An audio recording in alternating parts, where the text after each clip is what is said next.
ہم بنیادی طور پہ دو چیزوں کے پابند ہیں اللہ کے حضور۔ کتنی چیزوں کے پابند ہیں؟ آپ سب لوگ بولیے، کتنی چیزوں کے؟ ایک ہم پابند ہیں اللہ تعالیٰ کی کتاب کے، قرآن کے۔ قرآن کا ہر حکم ہم میں سے ہر بندہ اس کا مخاطب ہے، یعنی قرآن مجید کا ہر حکم ہم میں سے ہر ایک کے لیے ہے۔ اور دوسری جس چیز کے ہم پابند ہیں وہ ہے حضور تاجدار کائنات صلی اللہ علیہ وسلم کی سنت، اور آپ کا عمل اور آپ کا فرمان اور آپ کی پسند اور آپ کی ناپسند۔ باقی سب اس کے اجزاء ہیں، اس کی توضیحات ہیں، اس کی تشریحات ہیں۔ ان تشریحات سے اتفاق بھی ہو سکتا ہے، اختلاف بھی ہو سکتا ہے، وہ کوئی بہت بری بات نہیں ہوتی، لیکن اللہ تعالیٰ کی منشا سے اور رسول اللہ کی منشا سے اختلاف حرام ہے اور کفر ہے، اور اس کی گنجائش نہیں ہے۔ یہ ایک بڑی بنیادی اور اصولی بات ہے۔ اب جب میں آیا اور مجھے یہاں سے جن ساتھیوں نے کال کی اور وہ بار بار ایک بات کر رہے تھے، اور ابھی کچھ دن پہلے USA امریکہ میں ایک لائیو سیشن تھا میرا، وہاں پہ کچھ نوجوان تھے، وہ بھی یہی ناسبیت کا رونا رو رہے تھے، انہوں نے بھی ایک بات کی۔ اس بات سے میں اس کو کرنا چاہ رہا ہوں، اور اب میں نے یہ اپنے اوپر لازم کر لیا ہے کہ مجلس جو بھی اہل بیت کے ذکر کی مجلس ہوگی، میں یقینی طور پہ اس کا آغاز اس نقطے کے بیان سے کیا کروں گا، اور وہ نقطہ یہ ہے، مثلاً آپ کو کوئی کہتا ہے کہ اس مجلس کی اور ان مجالس کی کیا ضرورت ہے، ٹھیک ہے، نہیں یعنی کوئی روکتا نہیں ہے، بڑی اچھی بات ہے، لیکن آپ نہ بھی کریں تو تب بھی کون سا کوئی حرج ہو رہا ہے۔ دیکھیے، ناسبیت بڑی سمجھدار ہے، اور آپ لوگ بڑے جذباتی ہیں، ہم لوگ بڑے جذباتی اور سادہ ہیں۔ تو جب بھی اسلام پر کوئی حملہ ہوتا ہے، جو حملہ کرنے والے ہوتے ہیں وہ اسلام کے اندر کے کمزور اور دلیل کے بغیر بات کرنے والے اور جذباتی عناصر کو لے کر استعمال کرتے ہیں۔ وہ لگ یوں رہا ہوتا ہے کہ اسلام کے حق میں لڑ رہی ہیں، لیکن حقیقتاً وہ دشمن کے مفادات کو فائدہ پہنچا رہے ہوتے ہیں اور اپنے مفاد کو نقصان پہنچا رہے ہوتے ہیں۔ تو اس لڑکے نے کہا کہ جی اگر ایک بندہ نہیں کرتا، اہل بیت کا زیادہ ذکر نہیں کرتا، اس کا اعتقاد ہے، ٹھیک ہے، وہ ادب احترام کرتا ہے، تو اتنی کون سی موت آنے پڑی ہے کہ لازماً اہل بیت کا ذکر کیا جائے، اور بار بار کیا جائے، اور تکرار کے ساتھ کیا جائے، اور اس جذباتی وابستگی کے ساتھ کیا جائے؟ اس کی کیا ضرورت ہے؟ پوائنٹ سمجھے نا؟ یعنی منکر نہیں ہے کوئی بھی، منکر کوئی نہیں ہے، انکار کوئی نہیں کرتا، اور اس کے اندر سے ایک نیا جو بیج نکلتا ہے وہ یہ نکلتا ہے، یہ ذہنوں میں وہ خباثت اور کیڑا آ چکا ہے کہ ایک تو یہ مقدمہ بناتے ہیں کہ اگر کوئی نہیں کرتا تو کیا ہے، حرج والی بات بتائیے کیا ہے، اور دوسرا پھر اس کے اوپر ایک کور یہ دے دیا کہ جو بار بار کرتا ہے ان کو ڈرا دیا کہ اگر بار بار کوئی کرے گا تو ان کو ایک خاص کسی مکتب فکر اور مسلک کے ساتھ جوڑ دیں گے، رافضی بنا دیں گے، شیعہ بنا دیں گے۔ یہ دو وہ وار ہیں جس کو ہم سمجھ نہیں پا رہے۔ ہم نے ان دو واروں کو بھی سمجھنا ہے، اور اپنا عقیدہ جو اللہ اور اللہ کے رسول نے دیا ہے، جو اہل سنہ ہے، اس کو بھی سنبھالنا ہے۔ یہ ہے چیلنج۔ پہلے مسئلہ سمجھ لیں نا۔ مسئلہ یہ ہے کہ اگر کوئی بندہ آ کے کہتا ہے کہ ضرورت نہیں ہے، بھائی بس ٹھیک ہے، چل رہا کام، ہم بڑی ادب کرتے ہیں، اہل بیت کا احترام کرتے ہیں، تو ضرورت کہاں پیش آئی کہ ضرور بار بار تذکرہ کیا جائے؟ اور پھر دوسری گیم یہ چل دی کہ جو بار بار تذکرہ کرتا ہے اس کا منسوب کر دیا یہ فلاں طبقے سے تعلق رکھتا ہے۔ میں نے کہہ دیا کہ ہم دو چیزوں کے پابند ہیں، ایک قرآن کے اور ایک، سب سے پہلے قرآن کے پاس جاتے ہیں یہ مسئلہ لے کے کہ میرے پاس، اے میرے قرآن، اے میرے اللہ کی کتاب، ایک بندہ یہ مسئلہ لے کر آیا ہے اور وہ کہتا ہے کہ تم بار بار یہ تذکرہ نہ کرو، اس کی کوئی ضرورت نہیں ہے۔ تو قرآن مجید میرے سامنے وہ آیا کھول کے رکھ دیتا ہے، سورہ الشورى کی، اور وہ آیت ابھی پڑھی بھی گئی۔ کیا آیت ہے جی؟ بتائیے کیا آیت ہے ابھی آپ نے پڑھی؟ اعوذ باللہ من الشیطان، قل لا اسألکم علیہ اجرا الا المودۃ فی القربى۔ یہ کیا ہے؟ قرآن ہے۔ آپ نے بات نہیں کرنی ہے، میں جذباتی ہو کے لڑنا نہیں شروع کرنا۔ قرآن کھولنا اور کہنا یار آپ کی بات تو بڑی وزنی ہے، لیکن جب آپ کا سوال میں قرآن کے سامنے رکھتا ہوں تو قرآن تو کہتا ہے کہ رسول اللہ صلی اللہ علیہ وسلم. اچھا آپ منظر دیکھیے، آیت کا ترجمہ سن لیجئے. ترجمہ یہ ہے، حضور علیہ السلام نے فرمایا، اللہ فرماتا ہے کل، آپ ان سے فرما دیں، لا اسألکم، میں تجھ سے تم سے کوئی سوال، کوئی اجر، کوئی حاجت نہیں رکھتا، علیہ اجرن الا المودۃ فی القربہ، میں تم سے کسی چیز کے عوض میں کوئی اجر نہیں چاہتا، کسی چیز کے عوض میں کوئی اجر نہیں چاہتا. یہاں رک جائیں. اب ذرا اس بات کو ایک منظر کی صورت دیجئے کہ رسول اللہ بالفرض، ہم تو اس دور میں نہیں ہیں، جو خوش نصیب اس دور میں تھے، یا اگر ہمیں وہ منظر تھوڑی دیر کے لیے نصیب ہو جائے کہ رسول اللہ تشریف لے آئے ہیں، ہم رسول اللہ صلی اللہ علیہ وسلم کے زمانے میں ہیں اور آخری وقت ہے، رسول اللہ اس دنیا سے تشریف لے جانے والے ہیں، تو ہمیں اللہ کے رسول نے کیا نہیں دیا؟ ہم تو جاہل تھے، ہمیں کیا دی؟ توحید دی. عبداللہ ابن عمر رضی اللہ تعالیٰ عنہ جا رہے تھے، فاروق اعظم کے، حضرت عمر کی خلافت کا زمانہ تھا، تو کسی نے کہا کہ اے ابن عمر تم لوگ تو جاہل تھے، اب یہ اپنی جاہ و منقبت اور تمکنت دیکھو، یہ کہاں سے آیا؟ تو وہ کہتے ہیں کہ تو ٹھیک کہتا ہے، ہم جاہل تھے، لیکن پھر اللہ نے ہم میں اپنا محبوب اتارا، اس نے ہمیں جہالت سے ایمان میں لایا، وہ ہمیں کفر سے ایمان میں لایا. ہمیں تو رشتوں کے تقدس تک تو نہیں جانتے تھے، ماں اور بہن میں فرق کیا ہے، یہ اس نے ہمیں سمجھایا. تو یہ رسول اللہ نے آپ کو کیا کچھ دیا؟ اللہ دیا.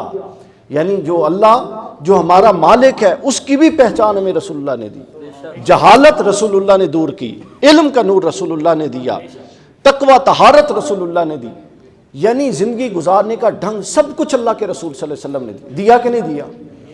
اب ایک انسان، ایک ہستی آپ کو اتنا کچھ دے، منظر میں بنا رہا ہوں، اور اب وہ دنیا سے جا رہی ہے اور آپ کو پتہ لگے کہ وہ اس دروازے سے نکلے گی، آپ کو پتہ لگے کہ اب وہ اس دروازے سے نکل جائے گی، دنیا سے تشریف لے جائیں گے. سوچ لیں نا، یہ مسجد ہے، یہ ایک دنیا داری ہے، یہ دنیا ہے ساری، یہاں سے رسول اللہ واپس جا رہے ہیں، تو کیا تم میں سے کوئی ایسا امتی ہے جو رسول اللہ کو جانے دے گا اور بھاگ کے قدموں سے نہیں لپٹ جائے گا کہ یا رسول اللہ آپ نے تو ہمارے لیے اتنا کچھ کیا، اب آپ جا رہے ہیں، یہ بتائیے کہ میں آپ کے لیے کیا کر سکتا ہوں؟ آپ کہیں گے کہ نہیں کہیں گے؟ بتائیں. ہر صاحب غیرت امتی یہ سوال کرے گا کہ یا رسول اللہ آپ نے تو اتنا کچھ کیا، احد میں اپنے دندان شہید کروائے، طائف میں اپنا پورا وجود لہو لہان کروایا، کتنی راتوں کو جاگتے رہے، دن میں جاگتے رہے، اذیتیں سہی، تانے سہے، نہ جانے کیا مشکلات سہی، اتنا کچھ سہا آپ نے ہمارے لیے. اب آپ جا رہے ہیں تو بتائیے کہ کوئی ایک تحفہ ایسا ہے دنیا میں جو میں آپ کی بارگاہ میں بھی پیش کر سکوں؟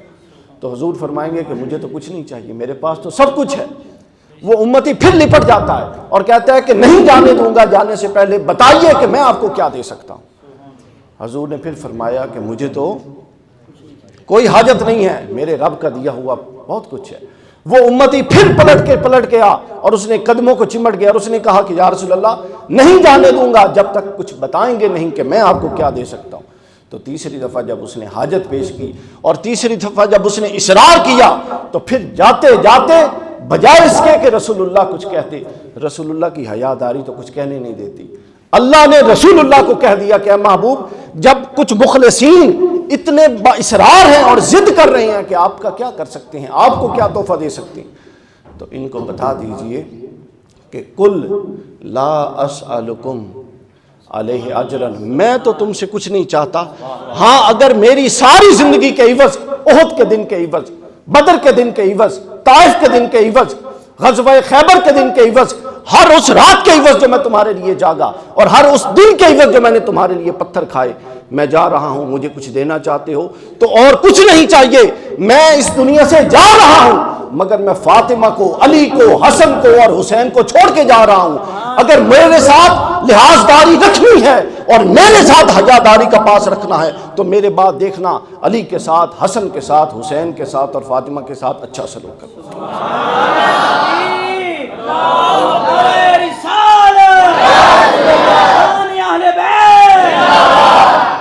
اب مجھے بتائیں، یہ قرآن کی آیت تو آج موجود ہے، اب 2023 میں ہم بیٹھے ہیں تو کیا معاذ اللہ یہ آیت قرآن سے معاذ اللہ منسوخ ہو گئی ہے، ختم ہو گئی ہے؟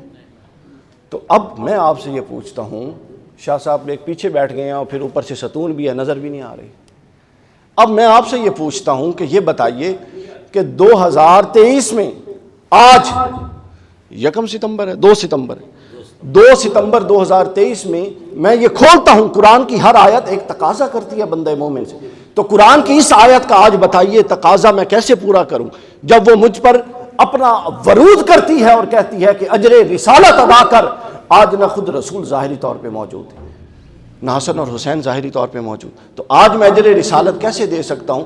آج اجر رسالت اس صورت میں دے سکتا ہوں کہ میں اپنے گھر میں، اپنی مسجد میں، اپنے دوستوں میں، اپنے فیس بک پر، اپنے یوٹیوب پر، اپنی ہر مجلس میں اللہ کے رسول کی آل کا تذکرہ کروں، اور اس نیت سے کروں کہ قیامت کے دن جب مجھ سے پوچھا جائے گا کہ اجر رسالت کیا ادا کیا، تو میں کہوں گا یہ اجر رسالت کی نیت سے کر رہا ہوں۔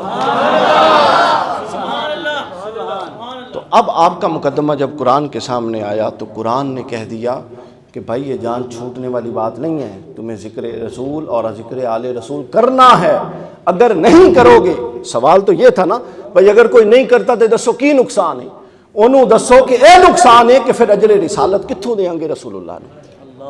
تو لہٰذا اجر رسالت کا یہ تقاضا ہوا کہ ہم رسول اللہ کی آل کا تذکرہ کریں گے اور اس نیت سے کریں گے کہ قرآن کی اس آیت کا مصداق ہو جائے۔ نقطہ سمجھ گئے ہو پہلی بات؟ اب اس کے بعد دوسری بات، انسان کی زندگی کا جو مقصد، اب میں بتا رہا ہوں کہ اہل بیت کا ذکر ضروری ہے، اور پھر میں بتاؤں گا کہ اہل بیت کا ذکر مجبوری ہے۔ یہ ضروری بھی ہے اور ضروری وہ ہوتا ہے جس کے بغیر گزارا نہ ہو، اور مجبوری وہ ہوتی ہے جس کے بغیر پوری گزارا نہ ہو، اس کے بغیر بالکل گزارا نہ ہو۔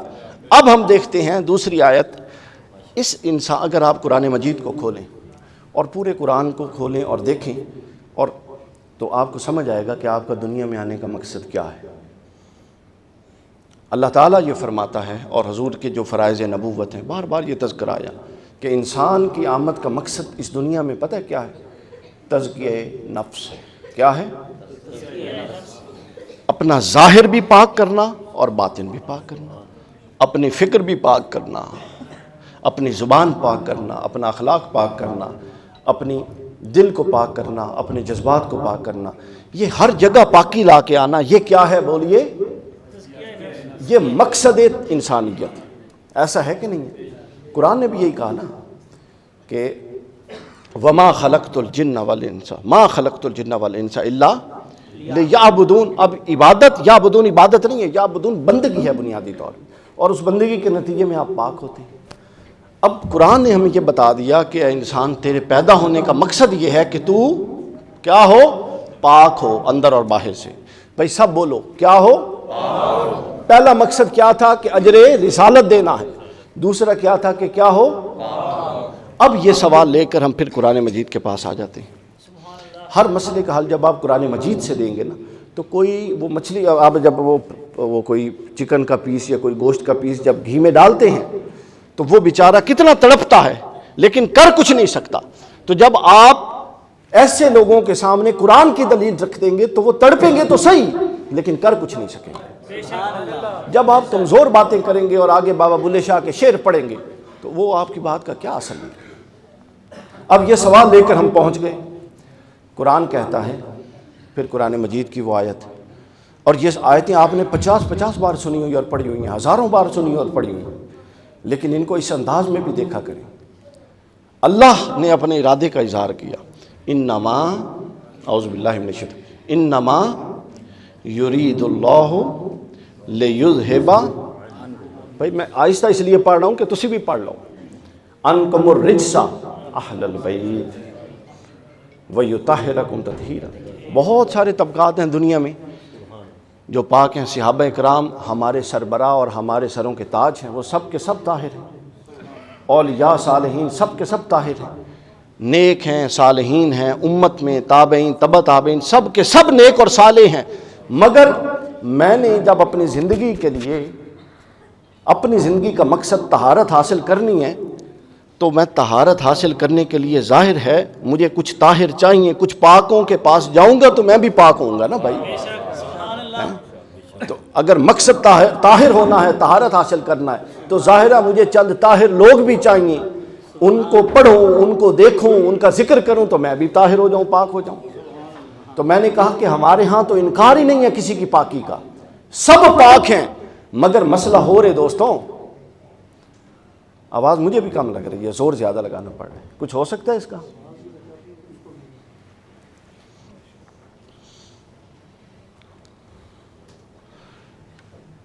میں عرض کر رہا تھا، ہاں اب ہوئی نا بات، تو میں عرض کر رہا تھا کہ ہم نے پاک ہونا ہے، ہر ایک پاک ہوگا، ہر ایک پاک ہونا چاہتا ہے، مگر سوال یہ ہے کہ وہ پاک ہو تو کیسے ہو؟ اور یہ سوال بھی قرآن کے پاس لے کر آ جاؤ۔ قرآن کہتا ہے صراط الذین انعمت علیہم، انعام یافتوں کے پاس جاؤ۔ اب میں نے پاک ہونا ہے اور میں نے اس اللہ کی زمین پر پاک لوگ ڈھونڈنے ہیں۔ میں نے کہا ہم تو وہ مشرب والے ہیں، ہم تو کسی کو، سب کو ہی پاک جانتے ہیں، لیکن یہ بڑا سودا ہے، زندگی کا سودا ہے نا، تو لہٰذا سب کو پاک جانتے ہوئے بھی ہمیں وہ پاک چاہیے جس کی پاکی انسانوں نے بیان نہ کی ہو بلکہ وحی کے ذریعے اللہ نے اتاری ہو۔ تو جب آپ پورا قرآن دیکھتے ہیں تو ہر ہستی اپنی جگہ مقام و مرتبے والی، مگر جس پر طہارت کی مہر لگی ہوئی ہے اور جو سٹمپڈ پاک ہیں، طاہر ہیں، مطہر ہیں، وہ 5 لوگ ہیں۔ محمد الرسول اللہ ہیں، علی المرتضیٰ ہیں، فاطمۃ الزہرا ہیں، حسن مجتبیٰ ہیں اور حسین سید شہداء ہیں۔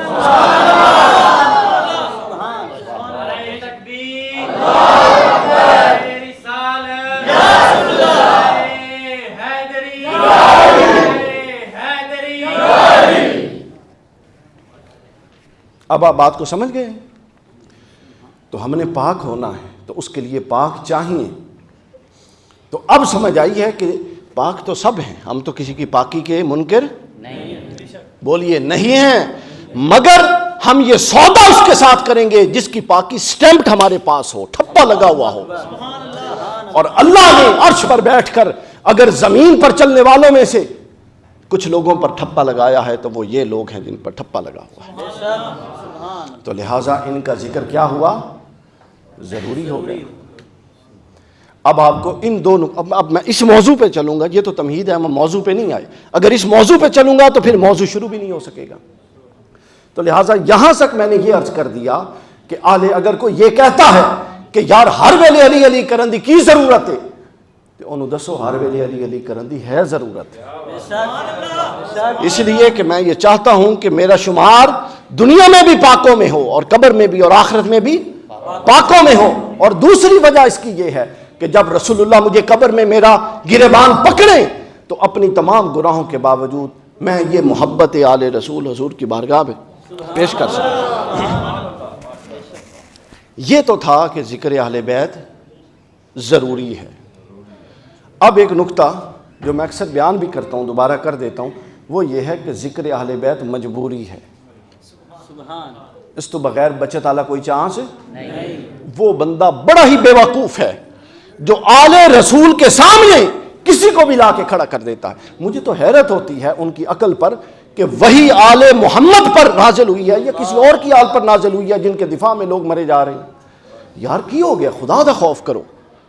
یعنی ہے نا کوئی کہ کوئی میرا آپ کے ساتھ مقابلہ ہو، آپ کا میرے ساتھ، ہم عام بندے ہیں، کوئی تھوڑا اونچا کوئی تھوڑا نیچا، کوئی علم میں اونچا کوئی عمل میں نیچا، وہ مقابلہ بنتا ہے۔ وہ لوگ جن کی تطہیر قرآن بیان کرتا ہے، وہ لوگ جب رسول اللہ کو حکم ہوتا ہے کہ آپ ان لوگوں کو لائیں مباہلہ کرنے کے لیے تو وہ نکلتے ہیں۔ وہ لوگ جن کو دیکھ کر عیسائیوں کا یہ عقیدہ ہے کہ وہ کہتے ہیں کہ ایسے چہرے والوں نے اگر دعا کر دی تو کوئی عیسائی قائم نہیں رہے گا، ان کے سامنے ان کو لانا، یہ کیسی حیرت کی بات ہے۔ یعنی یہ وہ بدبختی ہے جس میں یہ امت مبتلا ہو گئی ہے کہ شاید اس سے بڑی کوئی بدبختی کبھی مبتلا کسی پر ہو ہی نہیں سکتی، وارد ہی نہیں ہو سکتی۔ اب مجبوری کیوں ہے؟ مجبوری اس لیے ہے اللہ تعالیٰ نے ایمان کے 3 دروازے بنائے ہمیشہ سے۔ کتنے دروازے ہیں؟ 3۔ یہ مسجد آپ نے دیکھی ہے باہر، ایک باہر کا دروازہ، ایک اس کے بعد پھر یہ اندر کا دروازہ ہے نا۔ آپ تصور کر لیں کہ ایک باہر ہے، پھر اس کے بعد ایک اندر ہے اور پھر یہ تیسرا ہے، 3 دروازے۔ تو مسجد میں داخل ہونے کے لیے آپ کو کیا کرنا ہے؟ تینوں سے گزرنا ہے. یہی ایمان کا معاملہ ہے. ایک ہوتا ہے شرک، کیا؟ ایک ہوتا ہے کفر، کیا؟ اور ایک ہوتا ہے نفاق، کیا؟ اللہ تعالیٰ نے کہا کہ میں وحدہ لا شریک ہوں، خبردار میرے ساتھ کسی کو شریک مت کرنا. یہ کہہ کر اللہ نے کیا کیا؟ توحید کا درس دے دیا اور شرک کا دروازہ بند کر دیا. اب جس پر شرک کا دروازہ بند ہے، بتائیے کیا ہم اس کو مطلق کامل مومن کہتے ہیں؟ بولیے، نہیں کہتے بھائی. بہت سارے لوگ ہیں مواحد ہیں جو اس بات کو آگے چلی آئیے. اب اللہ کو ایک ماننے سے شرک کا دروازہ تو بند ہو گیا، مگر کفر کا دروازہ تو ہو سکتا ہے. یہود و نصارہ نہیں ہے. نصارہ میں تو چلو تسلیس آ گئی، یہود میں تسلیس بھی نہیں ہے، مواحد ہیں. پھر آپ نے کیا کیا؟ دوسرا دروازہ کھولا، اور وہ کیا؟ وہ جناب محمد رسول اللہ صلی اللہ علیہ وسلم کی رسالت کا دروازہ تھا. اب جو حضور علیہ الصلوۃ والسلام پر ایمان لے کر آ جائے گا، وہ شرک سے بھی گزر آیا اور کفر کا دروازہ بھی اس پر مکفل ہو چکا، بند ہو چکا. اب وہ مسلمان ہو چکا. کیا؟ یعنی وہ ایمان کے ظاہری تقاضے سارے پورے کر چکا. اور ایک دور میں یہ پورے ہو گئے تھے، مگر پھر ایک دور آیا کہ پھر یہ ظاہری اسلام تصور ہونے لگا. پھر ایک اور سرٹیفیکیشن اللہ کے رسول نے عطا کی، فرمایا کہ یہ مشرک بھی نہیں ہے، کافر بھی نہیں ہے، مگر ایک امکان موجود ہے کہ منافق نہ ہو، کہیں منافق نہ ہو. تو لہٰذا 3 ٹیسٹ رکھ دیے. جس طرح کوئی بیماری کی دوائی سے پہلے ڈاکٹر ٹیسٹ کرواتا ہے، تو اللہ نے بھی 3 ٹیسٹ رکھ دیے. پہلا شرک کا رد کروا کے توحید کا ٹیسٹ، دوسرا رسول اللہ کی رسالت کا اقرار کروا کے کفر کا رد، اور پھر اس کے بعد بھی امکان تھا کہ کہیں اندر سے منافق نہ ہو. تو پھر کہا، حضور نے فرمایا کہ حضرت علی خود فرماتے ہیں کہ رسول اللہ نے میرے ساتھ یہ وعدہ کیا ہے کہ علی میں تجھ سے وعدہ کرتا ہوں کہ قیامت تک سوائے کوئی مومن کے تجھ سے محبت نہیں کرے گا، اور قیامت تک سوائے کسی منافق کے تجھ سے کوئی بغض نہیں رکھے گا. لہٰذا اب آپ نے 3 دروازوں سے گزرنا ہے. پہلا آپ نے شرک کا دروازہ بند کرنا ہے، پھر آپ نے کفر کا دروازہ بند کرنا ہے، اور پھر آپ نے نفاق کا دروازہ بند کرنا ہے. شرک کا دروازہ بند ہوگا اللہ کو ماننے سے، کفر کا دروازہ بند ہوگا رسول اللہ کو ماننے سے، اور نفاق کا، منافقت کا دروازہ بند ہوگا علی ولی اللہ کو ماننے سے. اب یقین ہو گیا کہ یہ بندہ مومن. اور یہ میں نہیں کہہ رہا، یہ میں نے ترمذی میں حدیث ہے. صحابہ کرام کہتے ہیں کنا نعرف المنافقین، صحابہ کہتے ہیں کہ ہم اپنے دور میں، اب ظاہر ہے اب جو صحابہ کے ساتھ اٹھتا بیٹھتا تھا وہ سارے مسلمان تھے، مومن تھے، مسلمان تھے. تو صحابہ کرام کہتے ہیں کہ اگر ہمارے ہاں یہ معاملہ ہوتا کہ ہم نے کسی سے لین دین کرنا ہوتا، کاروبار کرنا ہوتا، شراکت داری کرنی ہوتی، تو ہم پتہ کیا کرتے تھے؟ ہم اس کو بلاتے تھے اپنے گھر کھانے پر، اور باتوں باتوں میں اس کے ساتھ علی کا ذکر چھیڑ دیتے تھے. صرف یہ ٹچ لگاتے تھے چیک کرنے کے لیے کہ اگر یہ ٹچ اس کے چہرے پر مسکراہٹ لاتا ہے، جیسے یہ ہمارے بزرگ مسکرا رہے ہیں، تو وہ ایمان کی علامت ہے. اور اگر یہ ٹچ اس کے چہرے پر انقباض لاتا ہے تو یہ کس بات کی علامت ہے؟ وہ سمجھ جاتے تھے کہ اتوں مسلمان ہیں، اندروں منافق کے لحاظ سے اتنا کوئی معاملہ نہیں کرنا. بلکہ میں آپ کو اس سے آگے ایک بات بتاتا ہوں. اس حدیث کی شرح میں بہت سارے مفسرین محدثین نے اور بھی اقوال لکھے. انہوں نے لکھا یہ صرف کاروبار کی حد تک نہیں تھا، بلکہ صحابہ کرام نے جب آپس میں لوگوں نے آپس میں بیٹیوں کے رشتے کرنے ہوتے تھے تو پتہ کیسے کیا جاتا کہ بندہ مومن ہے، بعد میں تنگ نہ کرے، منافق نہ نکل آئے، ذلیل نہ کرے.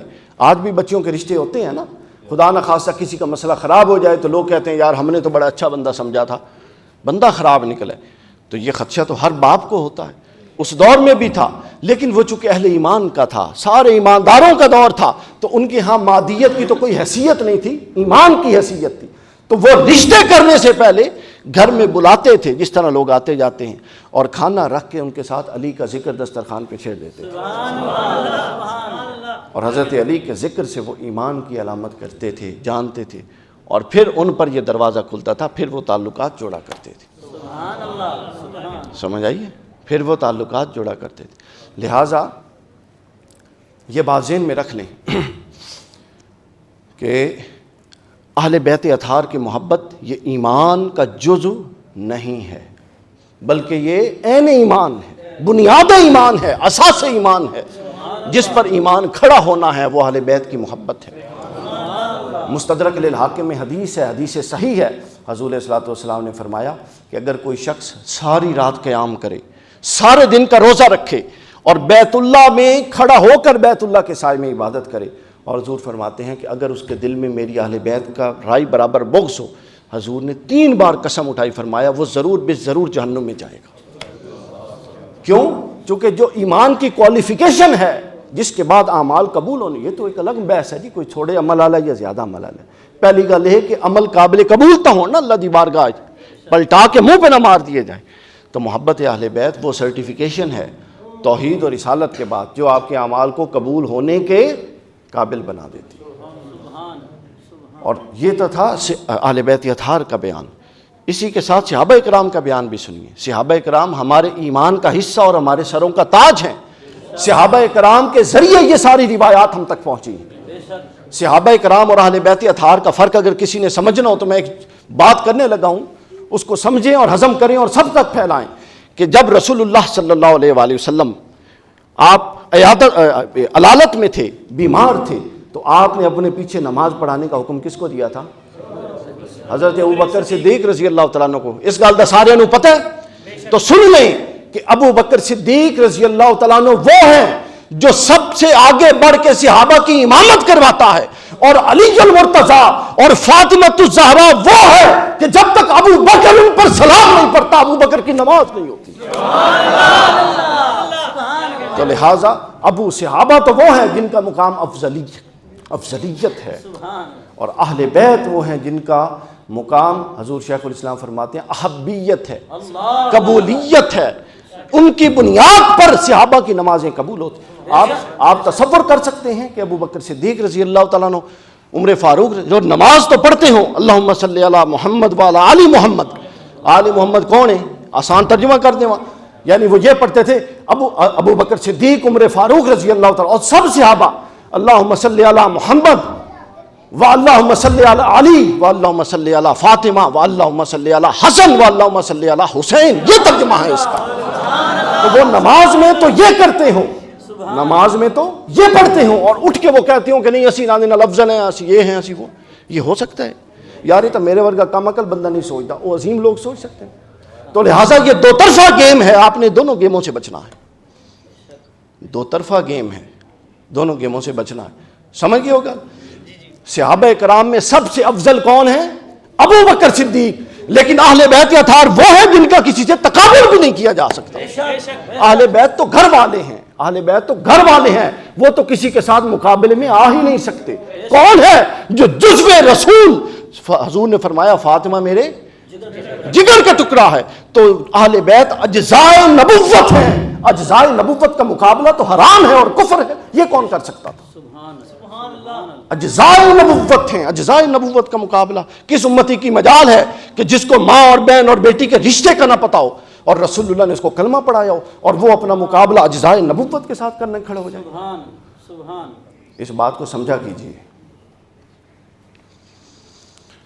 تو یہ اب اس نقطے پر، یہ نقطہ اس لیے تھا کہ اہل بیت کا ذکر، وہ جو شرک، کفر اور نفاق، 3 دروازے دسے نا میں، یہ 3 دروازے وہ ہیں جس کی بنیاد پر یہ طے پاتا ہے کہ اہل بیت کا ذکر صرف ضروری ہی نہیں بلکہ مجبوری ہے۔ بھائی نفاق دا بیج اپنے اندر پیدا کر کے اگر کسی میں جوتے کھانے کی ہمت ہے تو کھائے، ہم تو نہیں کھا سکتے۔ اور ان المنافقین فی الدرک اسفل من النار، حضور نے فرمایا منافق کیا ہوں گے؟ جہنم کے آخری گڑھے میں ہوں گے۔ تو لہٰذا یہ تھی ہماری آج کی مقدماتی بحث، جس میں نے عرض کیا کہ اہل بیت کا ذکر ضروری بھی ہے اور مجبوری بھی ہے۔ میں نے شروع میں ایک بات کی تھی کہ ہم 2 چیزوں کے پابند ہیں بنیادی طور پہ۔ کتنی چیزوں کے؟ 2 چیزوں کے۔ ایک کیا ہے؟ قرآن، اور دوسرا کیا ہے؟ حدیث، سنت، حدیث سنت، حضور کا فرمان۔ اب آ جاتے ہیں حدیث، قرآن مجید سے نکل کے حدیث پر۔ میں اس گفتگو کو بڑا آسان، اور میں نے کوشش تو کی ہے کہ آپ لوگوں کے ذوق کو بھی ساتھ لے کے چلوں، لیکن میں اس کو سب سٹینڈرڈ کر کے آسانی سے بھی گزر سکتا تھا، لیکن ہمیں بڑا نقصان ہو گیا اس سب اسٹینڈرڈ گفتگو کا. بنیادی مضبوط دلائل کے ساتھ اب بات کرنے کا دور ہے، ٹھوس دلائل کے ساتھ. لہٰذا اہل بیت اطہار کا مقدمہ، اور آج ہم قرآن کے بعد اب حدیث رسول پہ آ رہے ہیں. حضور نے کیا فرمایا آپ سب جانتے ہیں اس حدیث کو بھی، لیکن اب اس حدیث کی جو میں شرح کروں گا ابھی آج، آپ لوگ حیران ہو جائیں گے. ہر بندہ اس حدیث کو جانتا ہے. حضور علیہ الصلوۃ والسلام نے کیا فرمایا؟ حسین منی، سب پڑھے اس حدیث کو. کیا فرمایا شاہ صاحب؟ الحسین منی وانا من الحسین. الحسین منی وانا من الحسین. ترجمہ کیجئے دا. حسین مجھ سے ہے اور میں حسین سے. اچھا، یہ جو پہلا حصہ ہے نا، حسین منی، حسین مجھ سے ہیں، الحسین منی، حسین مجھ سے ہیں، ٹھیک ہے. اس کا ترجمہ کیا ہے؟ حسین بھائی بولے نا، حسین مجھ سے ہے. اور اس کے بعد آیا ہے وَأَنَا مِنَ الْحُسَيْن. یہ جو من ہے، اس من کے اندر بڑا راز ہے. عربی گرامر، علماء بھی ماشاءاللہ تشریف فرمائیں. عربی گرامر کے نقطہ نظر سے فیضان صاحب توجہ کیجیے، عربی گرامر کے نقطہ نظر سے اس من کو للبیان کہتے ہیں. سبحان اللہ. اس من کو، للبیان. یہ حدیث آپ لوگوں نے کتنی دفعہ سنی ہے، حسین منی وانا من الحسین. اس من کو للبیان کہتے ہیں. حضور یہ فرما رہے ہیں کہ حسین مجھ سے ہے، وَأَنَا مِنَ الْحُسَيْن، اور من للبیان ہے. اس کا ترجمہ تو یہ ہے کہ میں حسین سے ہوں، لیکن معنی یہ ہے کہ میرے بعد پھر جو حسین سمجھے گا، سمجھ لینا کہ وہ میری ہی سمجھ ہے. میرے بعد جو حسین کا موقف ہوگا، سمجھ لینا کہ کسی کے بارے میں وہی میرا موقف ہے. من للبیان ہے، للتوضیح ہے، للتفصیل ہے، للصراحت ہے. یعنی میرے بعد جو کا اقدام حسین کرے گا، سمجھ لینا کہ وہ میرا ہی اقدام ہے، اور میری تائید حسین کے اس اقدام کے پیچھے شامل ہے. للبیان یہ توضیح کے لیے آتا ہے. یعنی حضور یہ بتا رہے ہیں کہ میرے بعد جو نقطہ نظر ہوگا، حسین میرے بعد جس کو حق کہے گا وہ حق ہوگا، اور وہ حق حسین کا کہا نہیں ہوگا. یہی تو للبیان ہے. بلکہ کہہ حسین رہا ہوگا، زبان حسین کی ہوگی لیکن کہہ میں رہا ہوں گا. یہ بالکل ایسے ہی ہے جیسے قرآن زبان رسول اللہ کی ہے لیکن کہہ اللہ رہا ہے. اور للبیان یہ فائدہ دیتا ہے کہ زبان حسین کی ہوگی مگر کلام کس کا ہوگا؟ رسول اللہ کا ہوگا. بیان کس کا ہوگا؟ رسول اللہ کا ہوگا. رسول اللہ جس پر ہاتھ رکھ دیں گے امان دے دیں گے، حسین جس پر ہاتھ رکھ کے امان دے دیں گے اس کو رسول اللہ کی امان ہوگی. اور حسین جس سے ہاتھ اٹھا کر اس کے خلاف تلوار اٹھا لیں گے، اس کے خلاف رسول اللہ کی تلوار ہوگی. یہ للبیان کا فائدہ ہے. یہ کیا ہے؟ تو لہٰذا اب آپ اس بات کو سمجھ جائیے. اور پھر لطف کی بات، اس کی حضور شیخ الاسلام نے ایک بڑی زبردست شرح کی جو اس گرامیٹیکل معنی سے بڑی مطابقت رکھتی. آپ فرماتے ہیں کہ ایک ازل سے لے کر 60 ہجری تک حسین منی تھا، یعنی امام حسین کا تعارف رسول اللہ سے ہوتا تھا.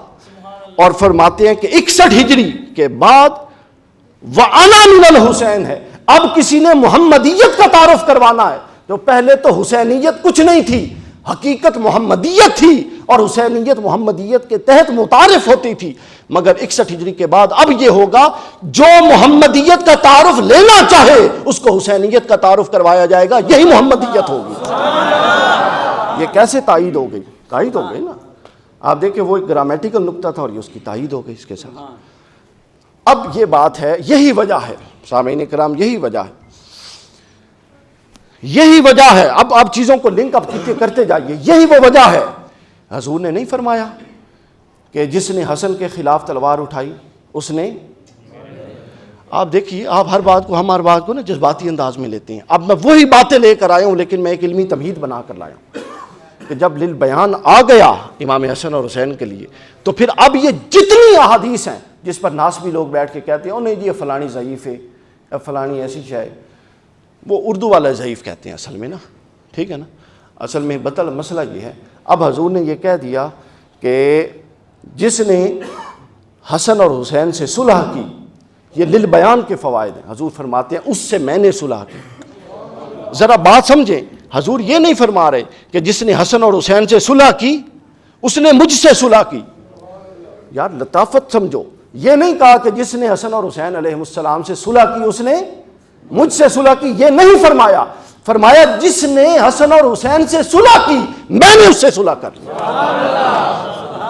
اور پھر یہ نہیں فرمایا کہ جس نے حسن اور حسین سے جنگ کی ہیں, اس کو بھی الٹ کر کے فرمایا.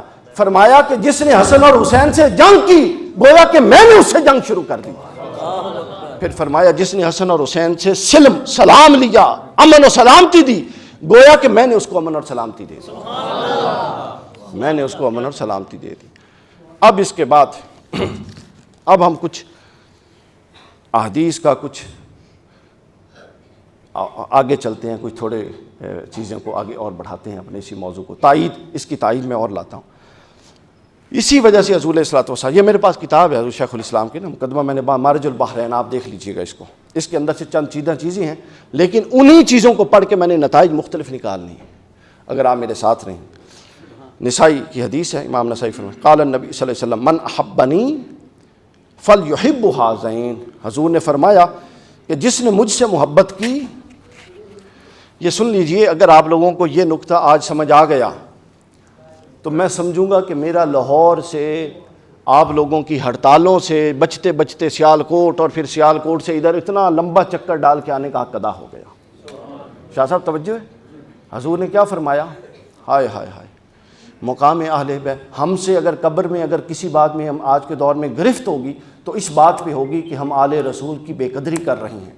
اور اگر آج کوئی آل رسول کی قدر کر لے گا تو مجھ سے لکھوا کے لے جائے کہ قبر کے مناظر اس پر کیسے گزریں گی, اس کو پتہ ہی نہیں ہوگا کہ وہ زندہ ہے یا جنت میں پھر رہا.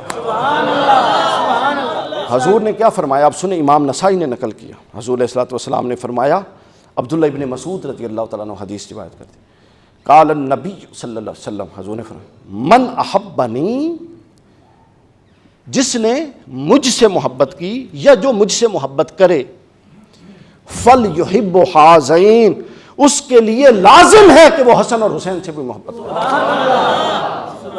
حدیث کے لفظ ہیں من احبنی فلیحب ہذین, اس کے لیے لازم ہے کہ وہ میری محبت کے بعد خبردار رک نہ جائے بلکہ حسن اور حسین سے بھی محبت کرے. اور عبداللہ ابن عمر, عبداللہ ابن عباس سے بھی روایت, فرماتے ہیں کہ جب یہ آیت نازل ہوئی نا قل لا اسألکم, جس پر ہم نے بات بھی کی, فرماتے ہیں جب یہ آیت نازل ہوئی تو ہم صحابہ حضور کی خدمت میں پہنچ گئے, یا رسول اللہ وہ کون قرابت دار ہیں جن سے محبت آپ کا اجر رسالہ دینے کے برابر ہے. اس کو کس نے بیان کیا, یہ بھی سن لیں, اس کو بیان کیا ہے امام طبرانی المعجم الکبیر میں. حضور علیہ الصلوۃ والسلام سے پوچھا گیا وہ کون ہے یا رسول اللہ, اللہ نے آیت نازل کر دی کہ ان سے محبت کریں تو آپ کا حق کے رسالت ادا ہو جائے. حضور نے فرمایا من قرابتک ہؤلاء الذین وجبت علینا مودتہم, وہ قرابت کون سی ہے جن کی محبت ہم پر واجب کی گئی. یہ میں نے لفظ کیوں پڑھے ہیں, صحابی کیا, صحابہ کا فہم کیا فہم تھا, سبحان اللہ, آپ محبت کہتے ہیں کر لو. صحابہ کرام آیت کا مفہوم سمجھ گئے تھے, بیٹھنے دے بچوں کو بیٹھنے دے, صحابہ کرام آیت کا مفہوم سمجھ گئے تھے. یہ نہیں پوچھا صحابہ نے کہ یا رسول اللہ یہ بتائیے کہ اس آیت میں ہم سے کن کی محبت مانگی گئی ہے, یہ نہیں کہا. فرمایا ومن قرابتک ہؤلاء الذین وجبت علینا مودتہم, یا رسول اللہ وہ کیڑے لوگ ہیں جنہاں دی محبت اللہ ساڈے تے واجب کر چھوڑی ہے, دسو. حضور نے فرمایا قال علی و فاطمہ و بناہما, او علی ہے, فاطمہ ہیں اور ان کے دونوں بیٹے ہیں. آگے سنیے, پھر آگے فرماتے ہیں سیدنا ابو ہریرہ رضی اللہ تعالیٰ عنہ, اور اس کو بھی بیان کیا ہے امام حیثمی نے مجموع الزوائد میں. حضرت ابو ہریرہ بیان کرتے ہیں قال عن ابی ہریرہ قال سمعت رسول اللہ صلی اللہ علیہ وسلم یقول الحسن والحسین من احبنی فلیحب ہذین, وہی بات ہے, جو مجھ سے محبت کرے وہ ان سے محبت کرے. یہ ایک نقطہ ہے, سمجھ آ گئی اس گل دی. حضور نے کیا فرمایا, جو مجھ سے محبت کرے اسے کیا چاہیے, حضور علیہ الصلوۃ والسلام کی نگاہ نبوت دیکھ رہی تھی, اس لیے حضور نے بتا دیا کہ ایسے لوگ ہوں گے جو مجھ سے محبت کریں گے اور میری محبت کا دعویٰ کریں گے, اس کے باوجود ان کے دل حسن اور حسین کی محبت سے خالی ہوں گے, ورنہ ان حدیث کا مطلب کوئی نہیں. اب رسول اللہ نے اس کو بند کیسے کیا وہ بھی سن لیں. امام ابن ماجہ, سنن ابن ماجہ حدیث نمبر 143, عن ابی ہریرہ رضی اللہ عنہ، حضرت ابو ہریرہ سے روایت ہے، قال رسول اللہ صلی اللہ علیہ وسلم، کیا خوبصورت، حضور نے تو کچھ بھی نہیں چھوڑا، ہماری فہمیں بڑی ناقص ہو چکی ہیں اہل بیت کے بارے میں۔ ادھر فرماتے ہیں کہ جو مجھ سے محبت کرے، من احبنی فلیحب ہذین، اس کے لیے لازم ہے کہ ان دونوں سے محبت کرے۔ اور ادھر فرماتے ہیں قال رسول اللہ من احب الحسن والحسین فقد احبنی، بس جس نے حسن اور حسین سے محبت کی، لوگوں سن لو، میری محبت کوئی الگ نہیں ہے، بلکہ ان کی محبت کے اندر میری محبت شامل ہے۔ جب اپنی محبت کی بات کی تو کہا کہ حسن اور حسین سے کرو، اور جب حسن اور حسین کی بات کی تو کہا میری اس میں شامل ہے، الگ سے کرنے کی ضرورت نہیں ہے۔ سمجھ آئیے؟ ابن ماجہ،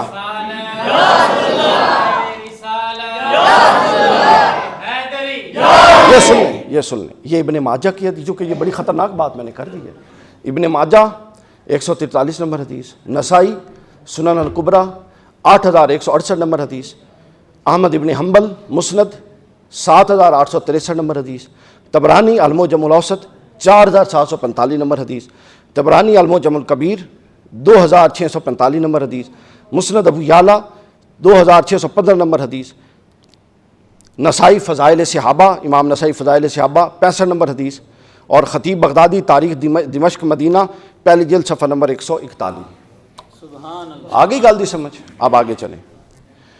یہ روایت تھی حضرت ابو ہریرہ کی۔ اب یہ روایت جو اگلی میں بیان کر رہا ہوں مسند بزار کی روایت ہے، امام حیثمی کی، اور سیر اعلام نبلاء ذہبی اور ابن جوزی صفت صفوہ۔ اب سن لیں وہ کیا ہے، عبداللہ ابن مسعود رضی اللہ تعالیٰ عنہ کیا فرماتے ہیں، من نوعان، یہی لفظ فرماتے ہیں، قال للحسن کا ان النبی صلی اللہ علیہ وسلم قال للحسن والحسین، حضور نے حسن اور حسین سے متعلق یہ فرمایا، للحسن والحسین، من احبہما فقد احبنی، بس جس نے ان دونوں سے محبت کر لی، وہ بیٹھے ہوئے تھے نا شہزادگان مسجد میں، حضور نے فرمایا جس نے ان دونوں سے محبت کر لی اس نے میرے سے محبت کر لی، یعنی میری محبت وکری، ہاں جی۔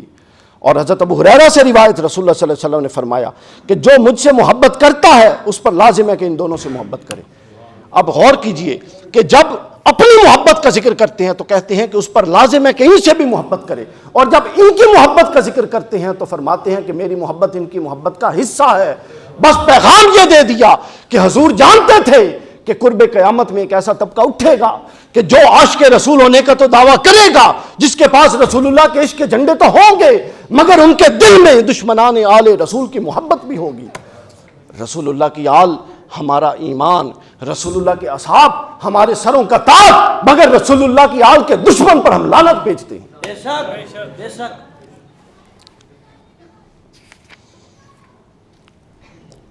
اس کے بعد اب یہ اہم نقطہ تھا جو میں نے عرض کر دیا، فقد احبنی، یعنی اب حضور نے بتا دیا کہ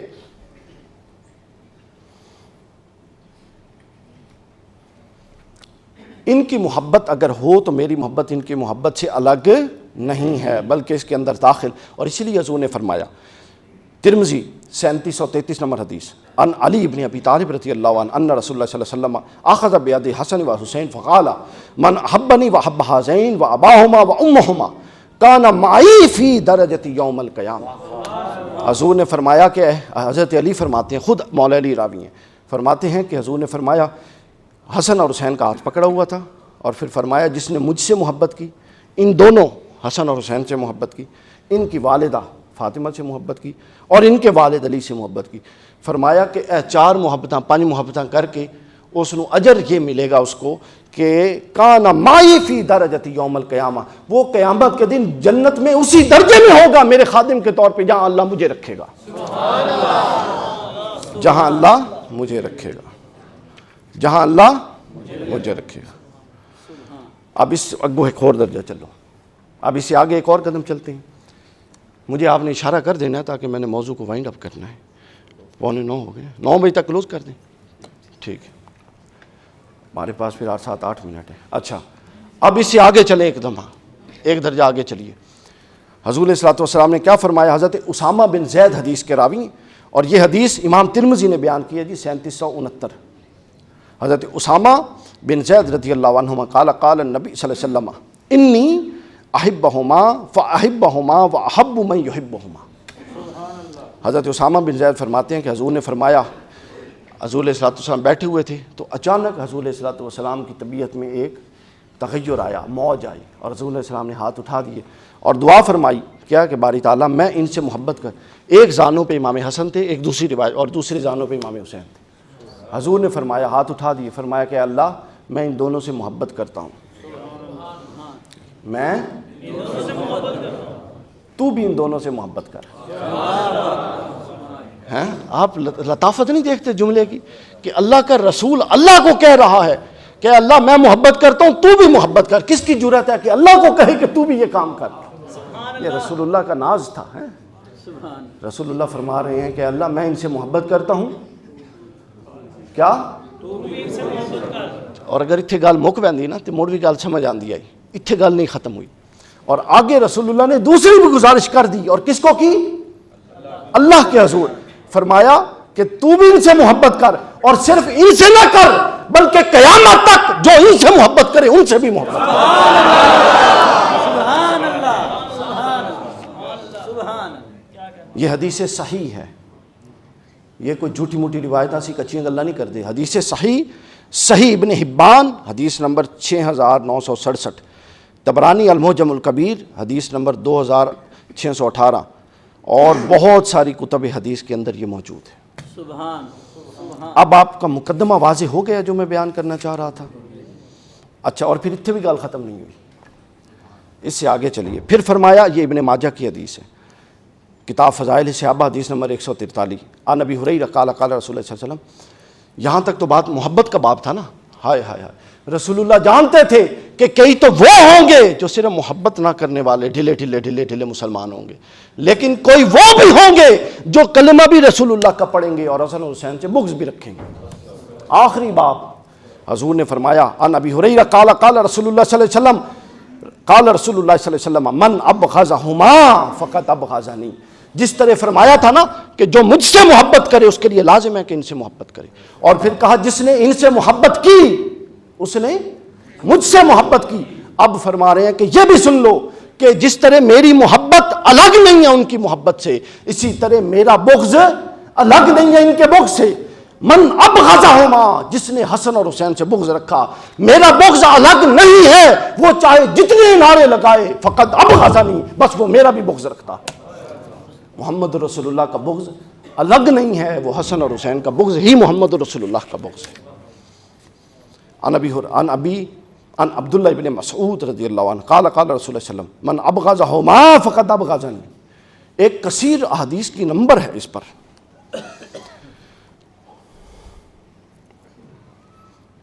اور پھر یہاں بھی بات ختم نہیں کی ہیں، یہاں بھی بات ختم نہیں کی، اس سے آگے چلیے بات. اور فرمایا، اب یہ حدیث جو ہے یہ میں بیان کر رہا ہوں، امام حاکم نے المستدرک میں بیان کی ہوئی ہے، اور حدیث نمبر ہے جی 4772 4776 عن سلمان قال سمعت رسول اللہ صلی اللہ علیہ وسلم یقول من ابغضہما ابغضنی ومن ابغضنی ابغضہ اللہ ومن ابغضہ اللہ دخل النار.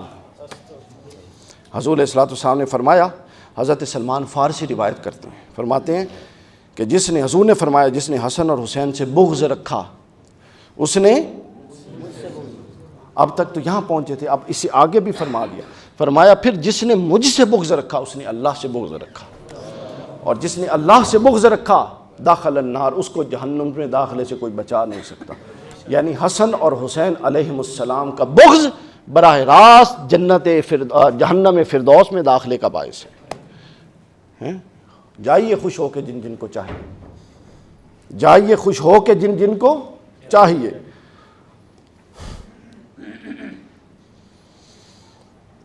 آگے سن لیجیے، یہ حدیث میں پڑھنا تو نہیں چاہ رہا تھا لیکن چلو پڑھ دیتا ہوں. ہائے، طبرانی نے معجم الکبیر میں بیان کیا جی 2655، اور امام شوکانی بہت بڑے اہل حدیث غیر مقلد عالم، انہوں نے بیان کیا اس کو. حضرت سلمان فارسی سے ہی روایت، حضور نے فرمایا کہ امام حسن اور امام حسین کے بارے میں کہ جس نے ان سے بغض رکھا، اب میں لفظ پڑھ دیں تاکہ میرے فتویٰ نہ لگ جائے. قال رسول اللہ صلی اللہ علیہ وسلم للحسن والحسین من ابغضہما او بغا علیہما. حضور نے فرمایا جس نے حسن اور حسین سے بغض رکھا یا ان کے خلاف کسی بھی طرح کی بغاوت کی، علم بغاوت اٹھایا،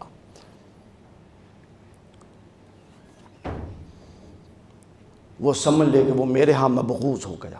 وہ علم بغاوت جو اٹھا تو حسن اور حسین کے سامنے تھا، وہ حقیقتاً محمد رسول اللہ کے سامنے اٹھا تھا، اور وہ اللہ کے غضب کا شکار ہوا، اور جو اللہ کے غضب کا شکار ہوا اللہ اس کو جہنم میں داخل کر دے گا۔ سمجھ گیا ہو جی گل؟ اور پھر آگے ہے جو عداوت رکھے گا، پھر سارے الگ الگ ابواب ہیں ان کے، اس کو ہم چھوڑ دیتے ہیں۔ آخری بات اس حوالے سے،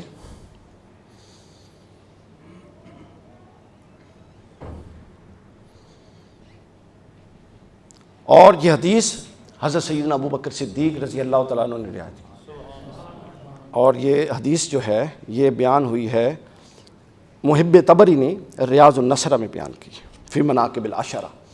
حضرت ابو بکر صدیق رضی اللہ تعالیٰ عنہ فرماتے ہیں کہ میں نے دیکھا کہ رسول اللہ صلی اللہ علیہ وسلم ایک خیمے میں تھے۔ حدیث کا پس منظر بتاتا ہے کہ شاید کسی غزوہ کی بات ہو جہاں خیمے وغیرہ لگے ہوتے تھے نا، خیمے میں تھے، اور آپ صلی اللہ علیہ وسلم ایک عربی کمان پر ٹیک لگائے ہوئے تھے،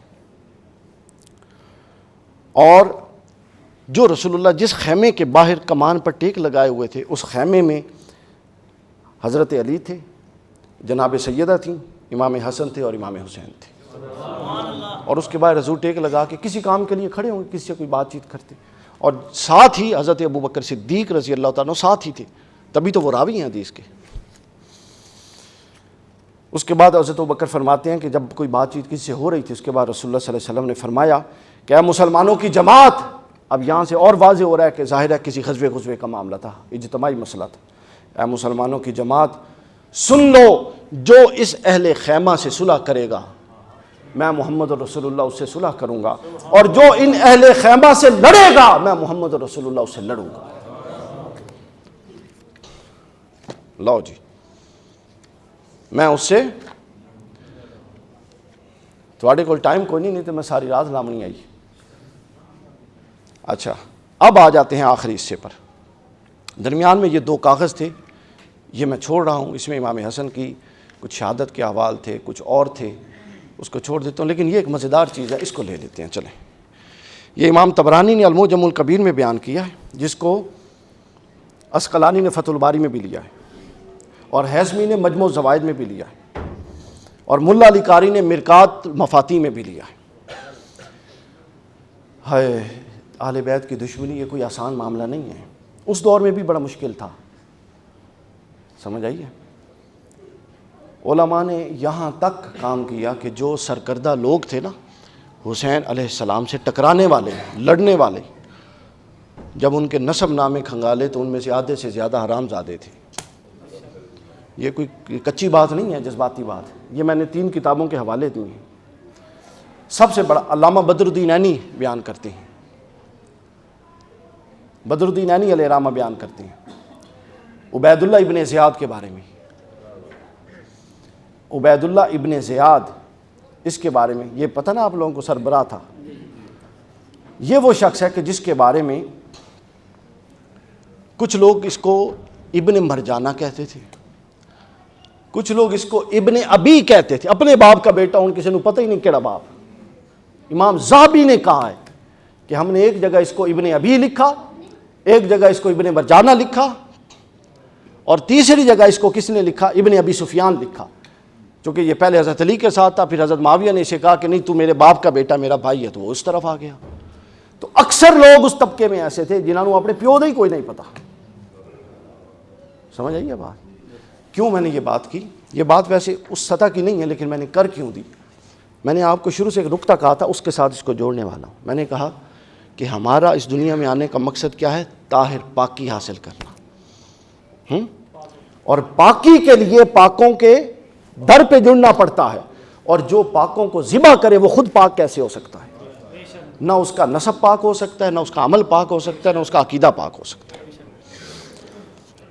آخری بات، اور ہم گفتگو کو کلوز کر دیتے ہیں۔ یہ پھر چونکہ حسن اور حسین سیرت رسول کے اجزاء تھے، سیرت، اور اس لیے رسول اللہ نے فرمایا کہ جب درود پڑھو، حضور سے پوچھا، بخاری میں ہے، صحابہ نے پوچھا یا رسول آپ پر سلام تو ہم جانتے ہیں، درود کیسے پڑھیں؟ بخاری کتاب الصلاۃ، حضور نے فرمایا مجھ پر درود ایسے پڑھو کہ اللہم صلی علی محمد وعلی کما صلیت علی ابراہیم وعلی،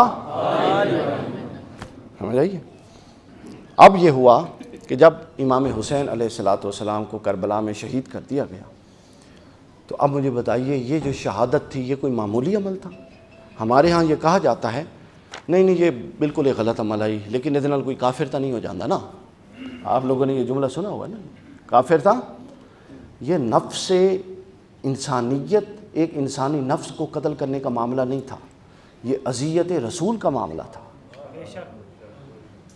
حضور شیخ الاسلام کی کتاب آپ اٹھائیں نا، اپنا القول المتین، وہ ساری اس مقدمے پر کھڑی ہے۔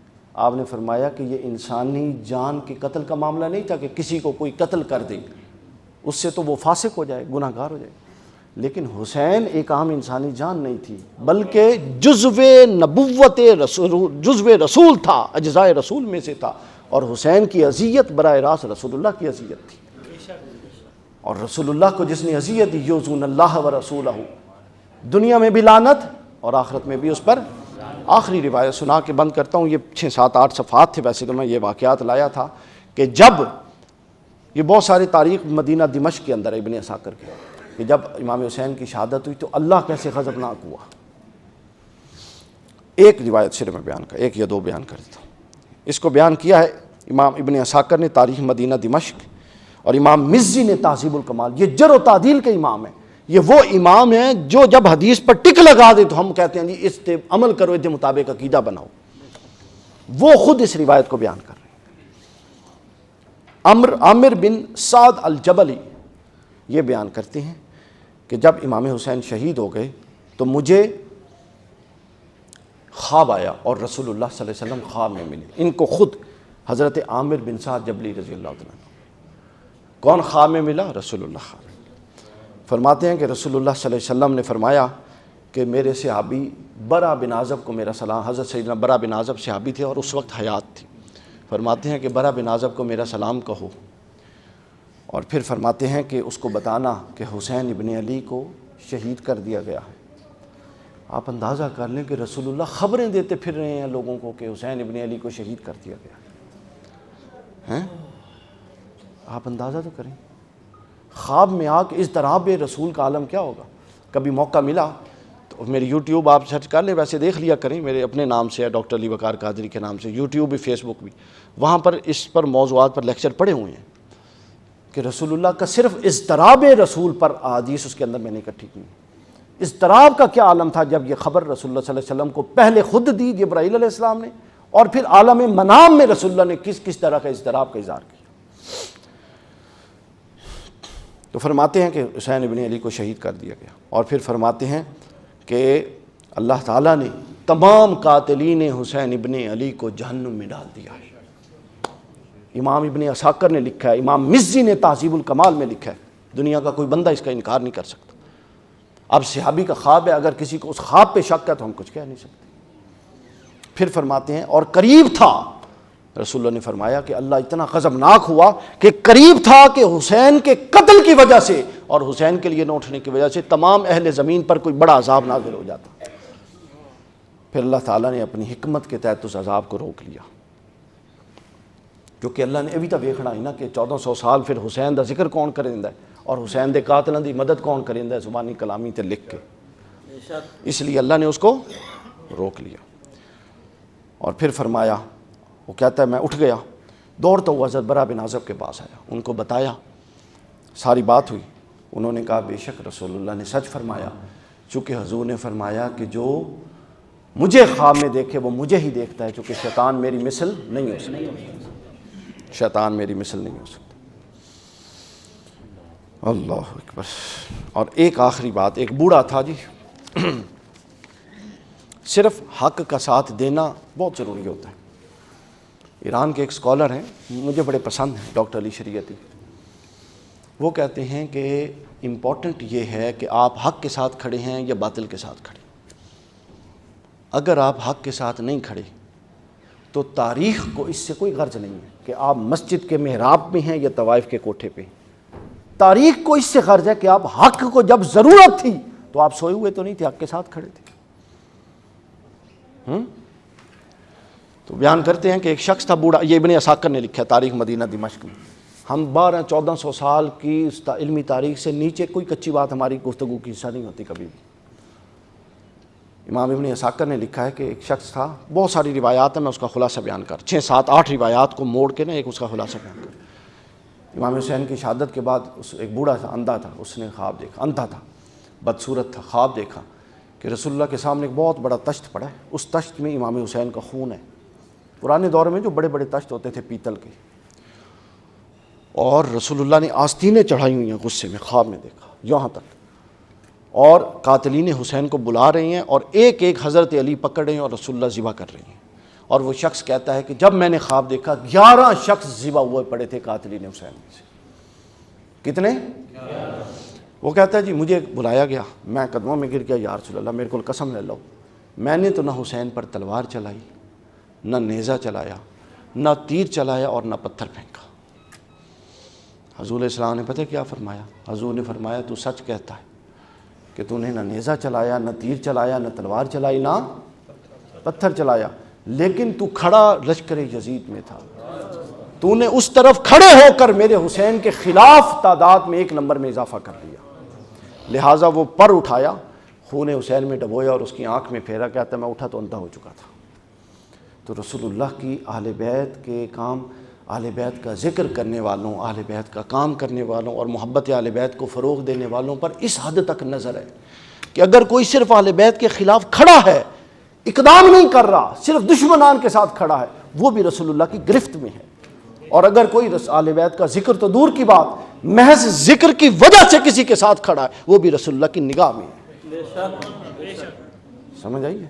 ہونے تھوڑا اپنے اختیار ہے کہ تسی ادھروں نگاہ چاہنا یا ادھروں نگاہ چاہنا۔ یہ ہے جی پورا کا پورا پیغام، جس کی وجہ سے ظہور جلالی صاحب نے پورا فتویٰ لکھ دیا ہے، میرے خلاف کتاب لکھی جا رہی ہے۔ زاہد کم نظر نے مجھے کافر جانا، اور کافر یہ سمجھتا ہے مسلمان ہوں میں۔ والسلام وما علینا الا البلاغ۔